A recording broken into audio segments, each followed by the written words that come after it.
Hello and welcome. Tonight we're speaking about sustainability and justice. With me is Tom Athanasio of EcoEquity. Tom, thank you for coming. Oh, glad to be here. All right. So your career seems to have followed an arc that seems to combine these two issues, and perhaps you could speak about that. Well, you know, I became a Green a long time ago. I was unemployed. I had dropped out of college where I was studying nuclear physics, and I had washed up in Berkeley, and I got a job at the recycling center. So that's how I started, at the community recycling center. And you know, those were pretty radical times in Berkeley. And so the two things went naturally together, and I never separated them.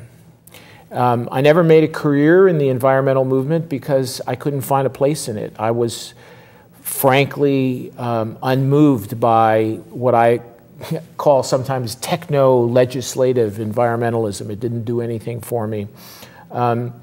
So for me, it's a natural thing. And now that I'm a full-time climate guy and work on the international negotiations, I basically am entirely focused on the justice question. When people ask me what I do, my one-liner is, I work on trying to find the way to a climate treaty that's fair enough to actually work. So it's not for me just a question of values, a question of what's right and what's wrong, though obviously that's extremely important. It's a question of what will work. I could go on if you'd like me to go on. Well, it seems that that is the key question, and every year we have these climate talks, and every year you hear that the developed countries don't want to sign an agreement where the developing nations are given leeway to, are not held to the same per capita standards as they are, and it seems that that's the key issue that blocks it. Or if you can, well, you know, rephrase that better, go ahead. Well, you know, the per capita thing is a bit of a problem because people have a sense that what would be fair would be to cut the pie up into equal shares. But the thing is that the carbon pie has already been eaten. It's a very difficult problem because we're already over budget. You know, everybody's heard at this point of 350.org, where 350 is the atmospheric carbon concentration that kind of sort of represents a safe level. Well, we're at 392 now. And, you know, the question is whether we can bring her to flatline and then, you know, at 450 and then bring it down again, right? And, you know, we have a manifest warming now of less than 1 degree centigrade, and we've already had Hurricane Sandy, and right now we have a terrible, I don't know if you know, but there's a terrible hurricane in the Philippines right now that's killed more people than Sandy. I believe it's killed more people. The latest body count is 380. There's never been a Philippine hurricane this late in the season at such a low latitude. So, you know, we got less than 1 degree of warming, and things are getting very, very hairy. There's a planetary drought. There's a drought on all major continents, right? And there's some terrible and terrifying things going on in the Arctic with the melting of the North Pole, and that's only less than 1 degree centigrade of warming. The question now is, if we had a global emergency mobilization, could we hold the warming down to 2 degrees? And could we even hold the warming down to 1.5 degrees? And I'm sorry, this is all in centigrade. Of course. Yeah. Right. And, you know, that's the question, and it's going to be the hardest thing we ever did. And so it's not rocket science to realize that we're not going to be able to do it unless we're in a high cooperation world. I mean, cooperation is really the secret sauce. We can do this if we are in what is effectively a wartime mobilization. But can you have a high cooperation society that is as economically polarized as the society that we have now? You know, can you have a high cooperation society on a planet where, by best estimates, $32 trillion is in tax shelters? You know, where virtually all of the additional growth and profit of all of the growth of the last 10 years has been appropriated by the top 1% of the earners there's no way. There's no way you're going to be able to negotiate the transition. So, green jobs is part of it. Part of it is technology sharing globally. Part of it is cost sharing globally. Part of it is the wealthy paying to help the poor and the vulnerable adapt to the storms and the storm surges and the desertification.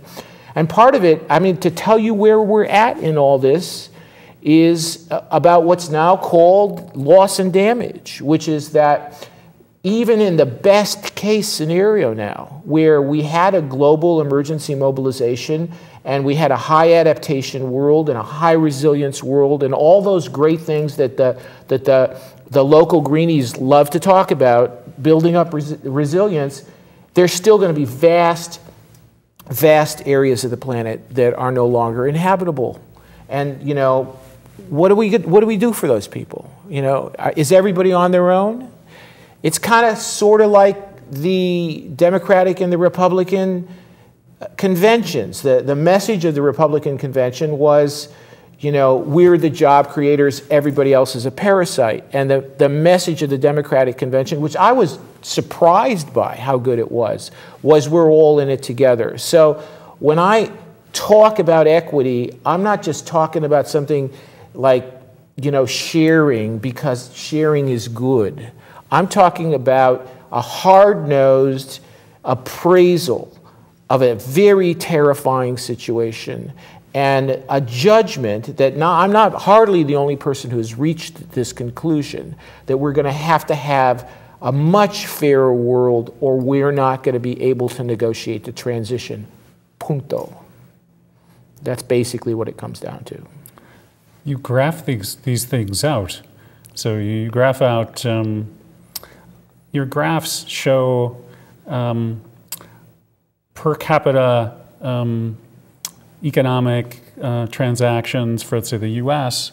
It came to $25 a day as a global equity, as a target, about a little over $9,000 a year. Oh yeah, that's an interesting. What you're talking about is a proposal that myself and my partners, my research partners, have made, which is called greenhouse development rights, which was just called by Jeffrey Sachs, of all people, a very famous guy, the most influential equity-based proposal in circulation now. And what it basically says is that we have to start with the justice principles. And the justice principles are ambition. It has to be a high stringency, very ambitious transition, because it has to keep the temperature down. And if the temperature spikes, nothing else you do is going to make the transition fair, because it's going to be the poor and the vulnerable that get hit the most, right? And then it's got to be based on responsibility and capability, because those are the two fundamental justice principles that are baked into the United Nations Framework Convention, which we signed and ratified in 1992, the UN Framework Convention on Climate Change. And then the last and most difficult and most essential equity principle is what is now called equitable access to sustainable development. We're not going to get into a post-green, we're not going to have a sustainable world in which some people eat and other people don't eat, where some people have energy services and transportation services and a warm and safe place to sleep and other people don't. There's a baseline. There's a baseline of material culture, fresh water, safe water, a bicycle, if not a Maserati, right? And if you look at the statistics, it basically goes to about $7,500 per person per year. And what we're saying is that you can model a fair climate regime as one in which people are effectively taxed, right? They're not individually taxed, but what the problem we have, the fundamental justice problem posed by the climate transition is who's going to pay to avoid utter catastrophe, right? And think about Hurricane Sandy to understand the problem. The damage costs are about $80 billion. Now, who's going to pay them? The fact is, we as a society are able to pay these after-the-fact damage costs. But what we actually need to do is pay before the catastrophe to get beyond fossil fuels, to avoid the catastrophe. So then we have to figure out what are the fair shares that each country pays. And what we're saying is you can estimate the approximate fair share for each country based on the responsibility and the capacity of its citizens. But when you estimate the capacity, which is basically a correlate of wealth, don't count the first $7,500 of income, because that's income that really, really poor people are using to get by day to day. It's a baseline. It's a baseline. But look at how far the other countries are above that, and you say that the U.S. represents a full third of the amount above that. So that correlates to 1/3 of their responsibility to help. Then the EU is about a quarter. Yeah, the United States is an extremely rich country. Right. It's very hard for poor people to understand that, but we are an extremely rich country.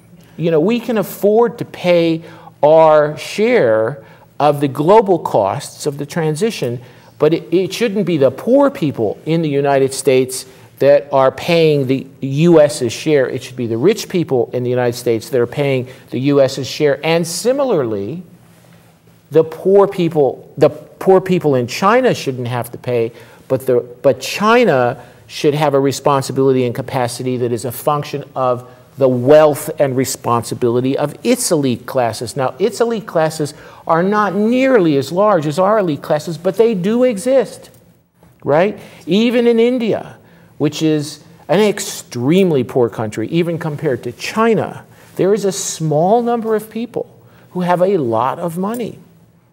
And you know, and that should count. It should count as part of the mix. That's basically the long and the short of greenhouse development rights. So where is the world organization that's going to be sending these individuals their bills? Well, you know, people like to say that nothing has happened in the climate negotiations, but it's really not true. A lot has been worked out about how this could be done in practice in a way that doesn't violate national sovereignty, in a way that isn't structured as a tax, in a way that doesn't allow oligarchies to just grab the money and put it into Swiss bank accounts, you know, to guarantee that half the money goes into adaptation. So it's not just all about energy sector, you know, green jobs, you know, solar arrays, windmills, but the rest of it goes into, you know, water supplies and sea walls and village health services and low impact agriculture, you know, I mean, it can't just be the energy sector, right? We have to rebuild the infrastructures within which people live. And there's at this point, but the problem, the climate negotiations is, we've got now this thing called the Green Climate Fund. It took 3 years to negotiate. It has a democratic governance board that consists of some people from the rich countries and some people from the poor countries. It's got all of these rough mechanisms in place for how countries will make a proposal for you know, we'll take this much money out of the Green Climate Fund and we'll use it to build wind farms and the southern part of Pakistan for something like that. But there's no money in it. There's no money in the fund, right? And you know, we're doing this interview now. When we wake up tomorrow is going to be the last day of the Doha negotiations, and which is the big meeting this year, and it's pretty tense in Doha right now, and the United States has not helped at all. You know, most Americans would be appalled by how uncooperative the American negotiating team. But you know, it's money.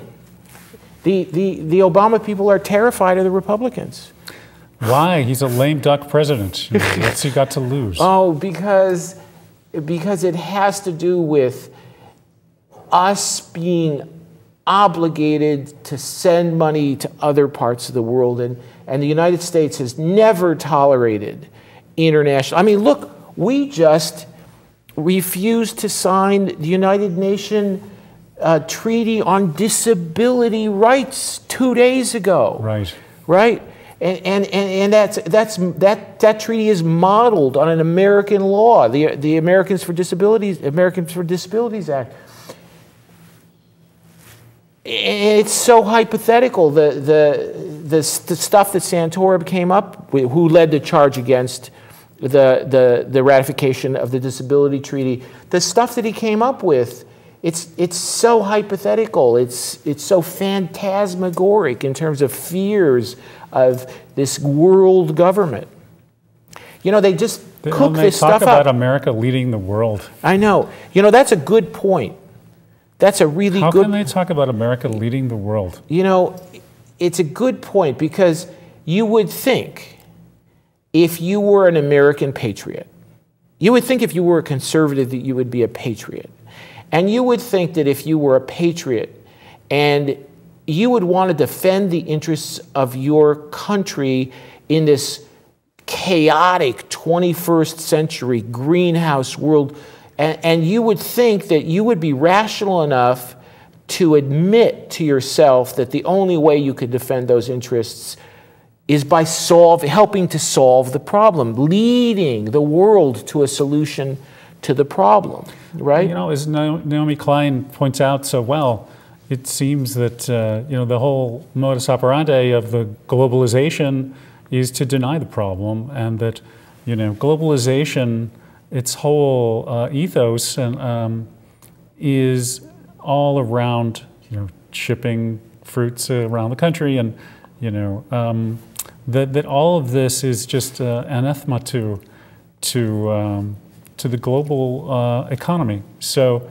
it's as long as we have that as our story, you know, our sort of guiding story, perpetual growth, it's just not going to happen. Growth is a problem, right? I mean, you have nations that legitimately need to grow. Yes, that's correct. And then you have these economies that are producing a lot of luxury items, a lot of items that are certainly not necessities.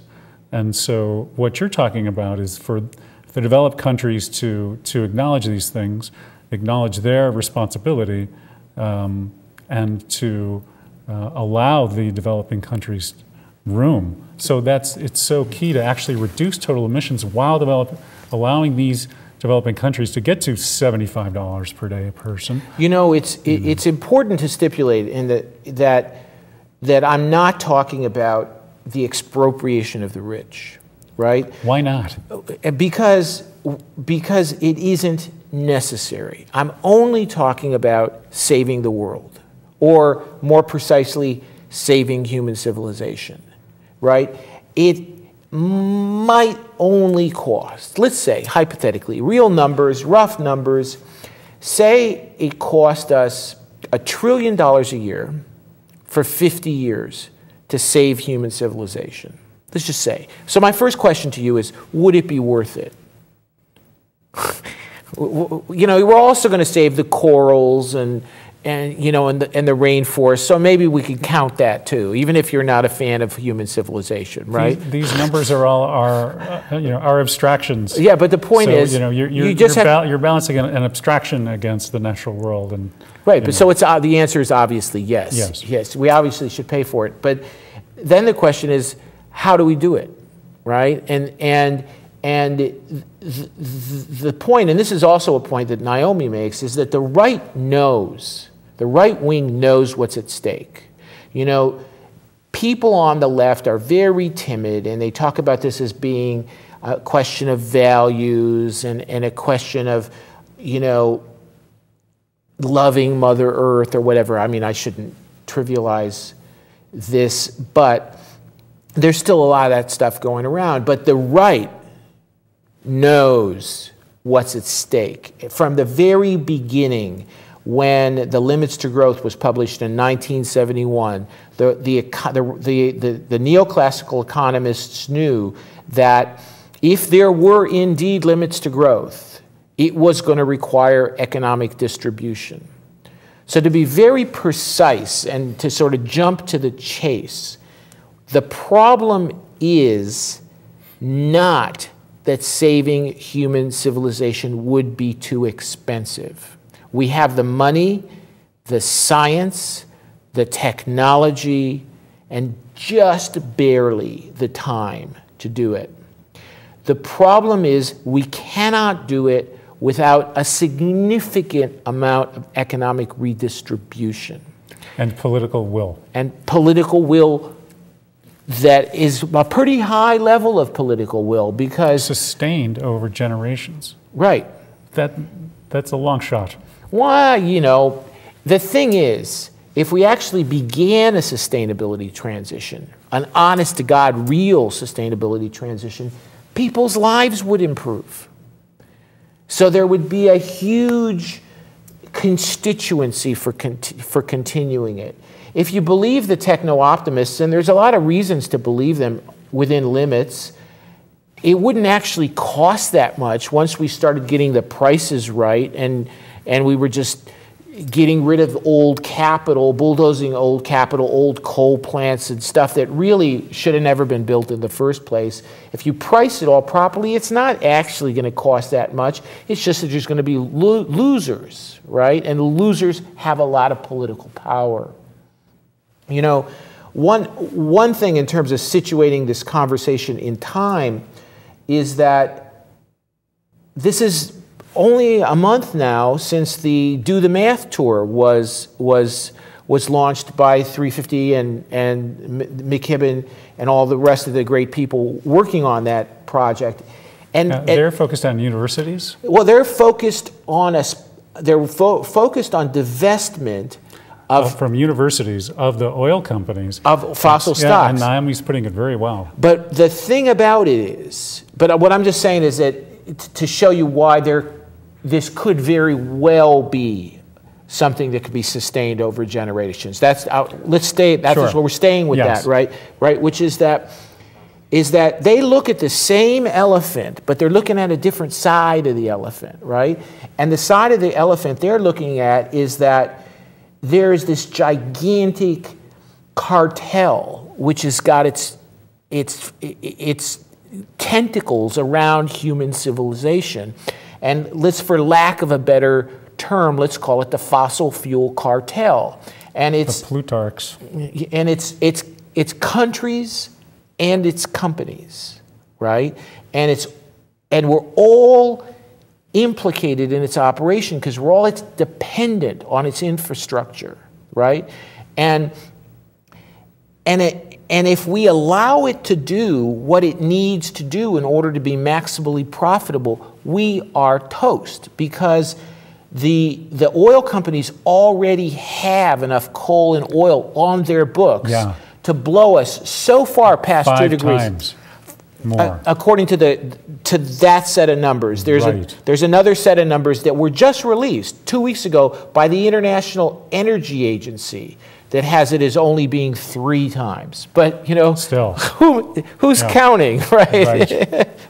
You know what I mean? The point is, they can't burn it, right? And so This is oil that's out of the ground, or it's just no, identified? This is reserves. This is identified reserves, not resources, that are already priced into traded stocks. That's right. So that if let me put it this way, in the unlikely chance that we decided not to commit civilizational suicide,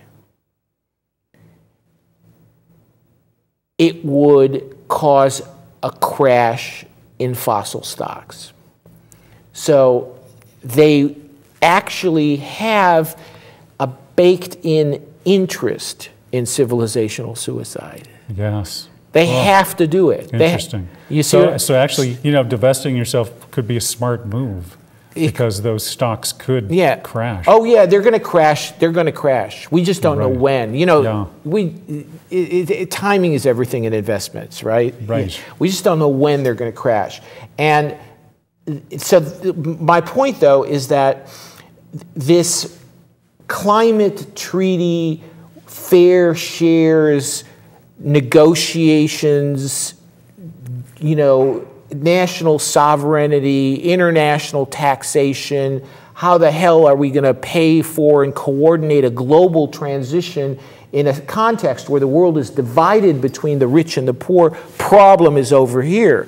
But then it's not the only thing in the picture. The other thing that's going on is that we have this, this carbon bubble, do the math movement, carbon divestiture movement, which is also not going to go away. And it's coming more up from the grassroots, whereas this game that I'm working in is more of an international policy game, right? And then these are not the only things that are happening either. But the big third thing that needs to be brought into this conversation is that the Earth itself, that is to say the climate system, is also making some big moves, right? And they're non-negotiable.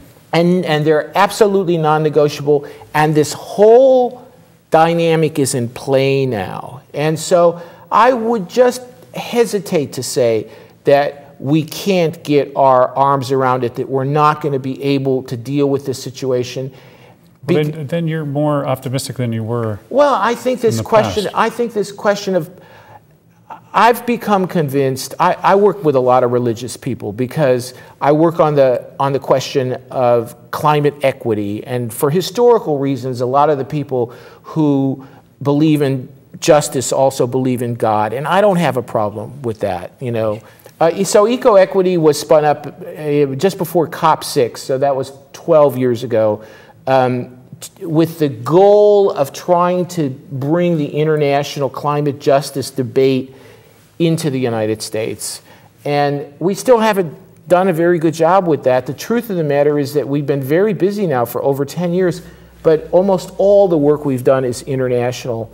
And it remains to be worked out how to talk to Americans about international solidarity and global fair shares. Americans are never going to be able to take up and fulfill their international obligations unless they also take up, or perhaps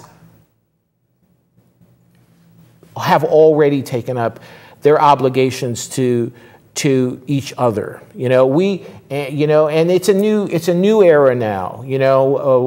The Republicans may never be able to put together a functioning electoral coalition again. Occupy is now a year and a half in the past. The storms are getting worse. The demographic transitions are occurring. And we all know the science now. I mean, not all of us, but many of us know the science. We're going to do something. The only question is what we're going to do, and if we're going to do it with enough commitment to have a chance of success. Okay, good. Okay. All right. Well, Tom A. Okay. Thanks for coming. No worries. Really good. And thank you for watching. Good night.